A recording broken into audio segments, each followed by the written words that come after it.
অজ্ঞান হয়ে যাও ডাক্তার। এখন অজ্ঞানটা হয় দেখো। আর না এখন না, একটু পরে হাসবা না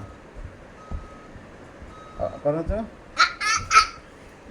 কি রে ভাই? আল্লাহ কি হয়েছে আমার ছেলেটার? কি হয়েছে আমার ছেলেটার? আল্লাহ আমার ছেলেটা কি হয়েছে? আল্লাহ কি বাবা, চলো হাসপাতালে নিয়ে যাই। টিটু টিটু টিটু টিটু টিটু। জি আমার ছেলে খালি অজ্ঞান হয়ে যায় ডাক্তার সাহেব। ওর ও অজ্ঞান রোগ হয়েছে। অজ্ঞান হয়ে যায়, আর রাতে বেলা ঘুমাইতে চায় না, খালি মোবাইলে খালি টিপায়, খালি পাবজি খেলে, দেখে, আর কি কি দেখে জানি, কি জানি,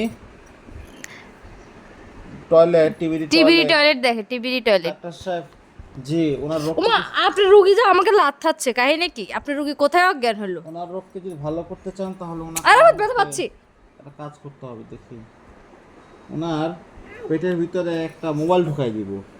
মোবাইল ঢুকাই দিলে ওর মোবাইলের নেশাটা কমে যাবে, বুঝতে পারছেন আপনার ছেলের?